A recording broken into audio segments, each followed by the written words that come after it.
Welcome to the Warp. I'm Jack Rita, and in this video I want to talk about Cosmic Encounter aliens that require you to have an extra set of ships. Now, if you're playing in a game with fewer than 8 players, and you've got 8 sets of ships, you've got the ships that you need.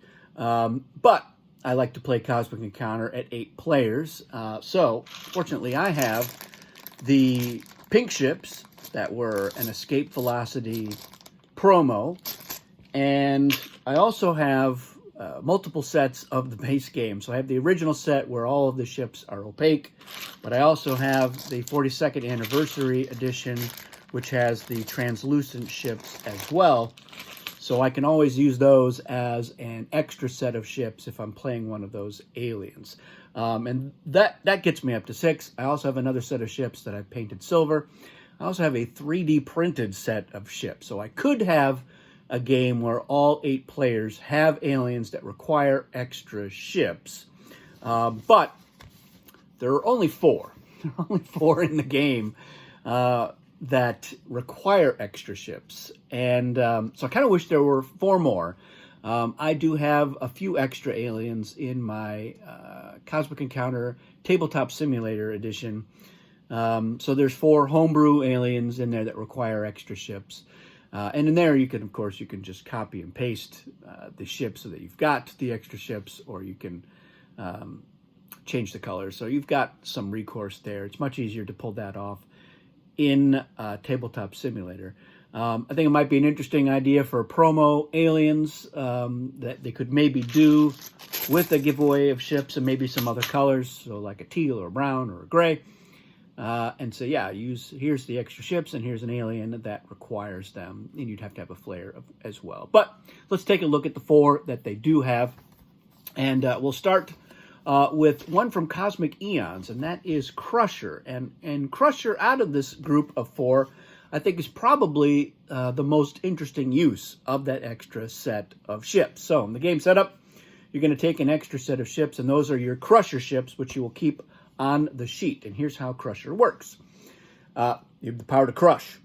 So when you're a main player, before encounter cards are selected, you may use your power to crush the ships of the other main player and their allies. For each effective player, you're going to stack all of their ships, and then you're going to put one of your Crusher ships on top of it.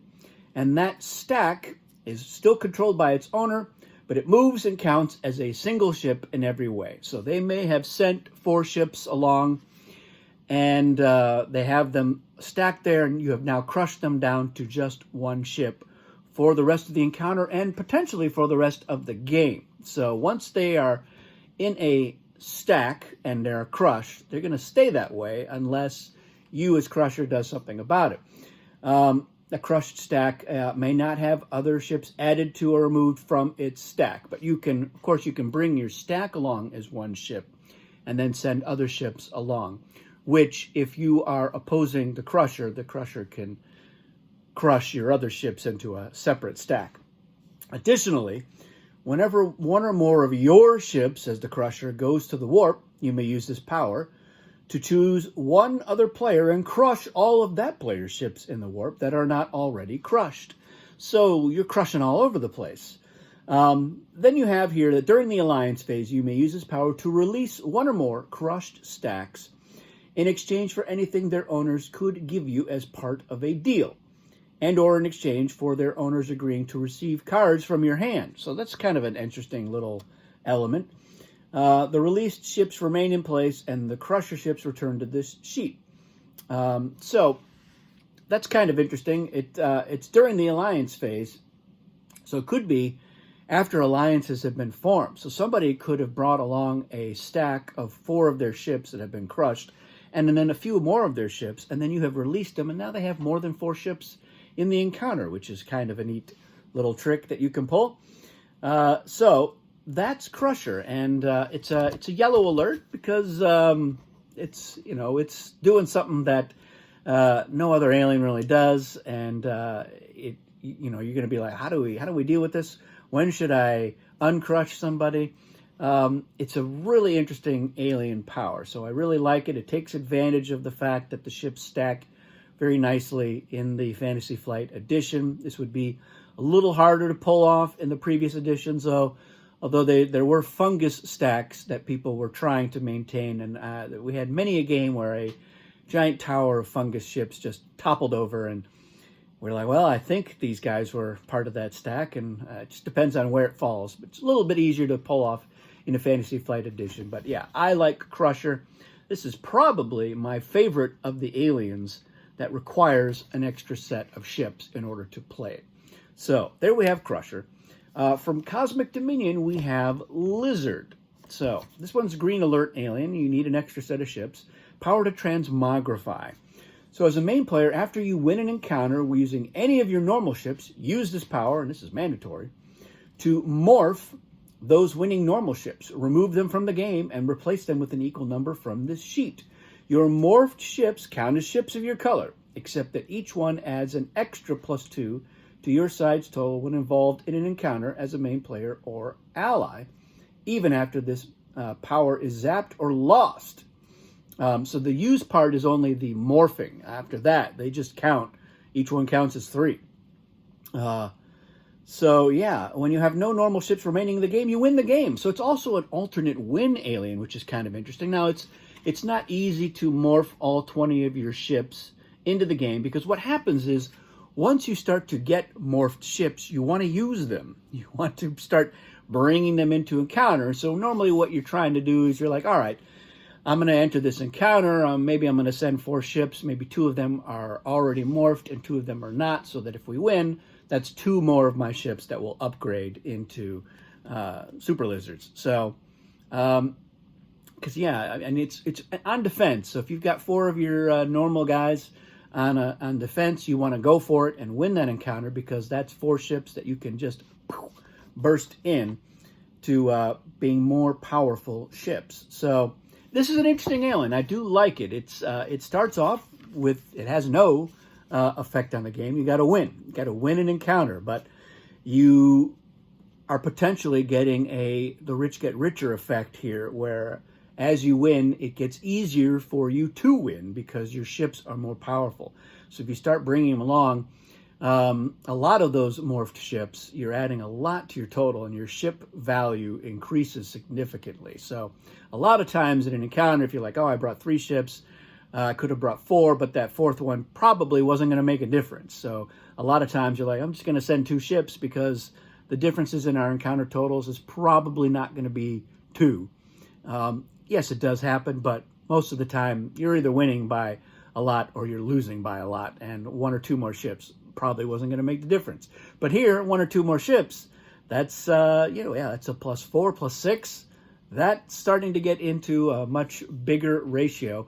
And at some point in the game, you're like, yeah, I'm just going to send 4 of my morphed ships into this encounter, so that I've got 12 on my side, and that's a pretty big margin there. So while you're not necessarily going to get to that alternate win, you are definitely moving towards a win because your ships are just better than everyone else's. So I like Lizard. This is probably my second favorite of the aliens in this group of 4.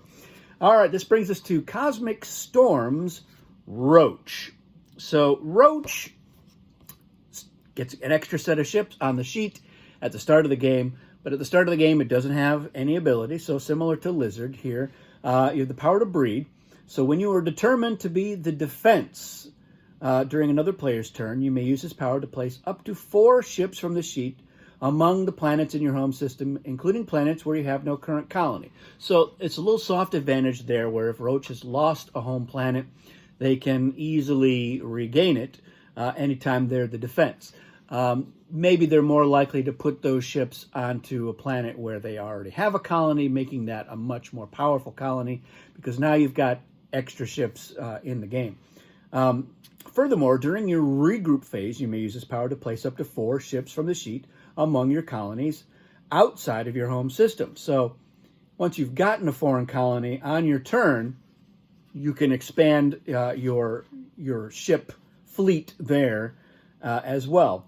Whenever a Roach ship would be sent to the warp, is placed on the sheet instead. So they don't last forever. They get recycled. So they'll go to the sheet, and then later on you can get them in there. So in some ways, it's a weaker version of Symbiote, which we're going to see here in a minute, because it gets a little bit more powerful, and then potentially a little bit more, but then when those ships are lost, they go away, and so your power level goes down.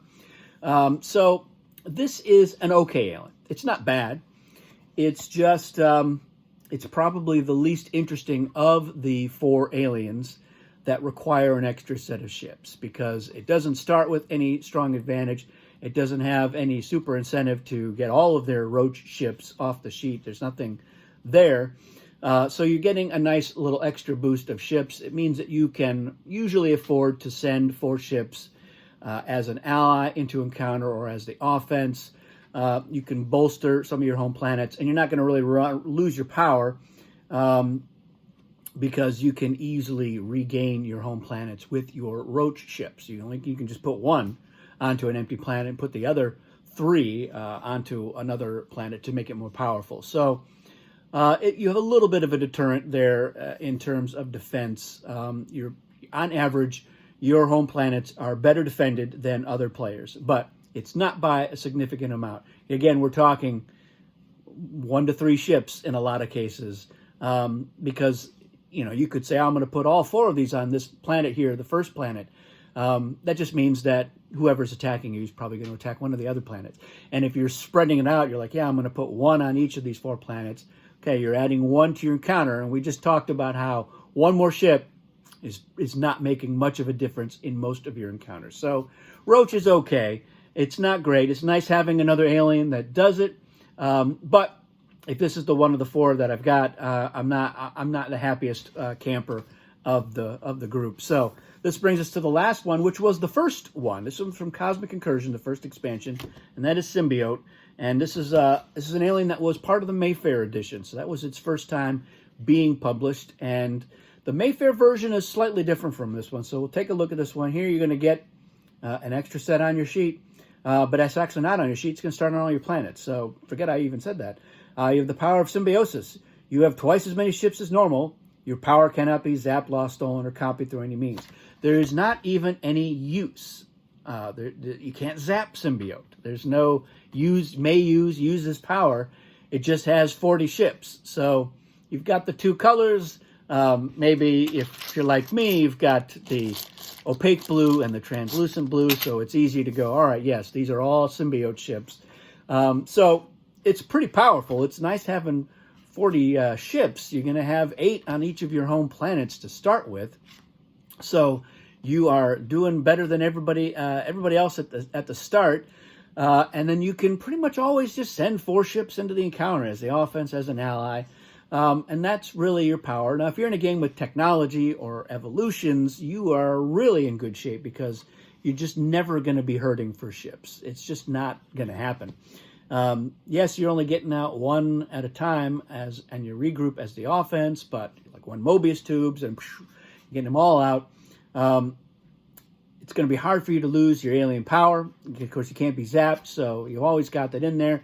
But at the end of the day, how powerful is Symbiote, especially in a game that doesn't have something like evolutions or technology?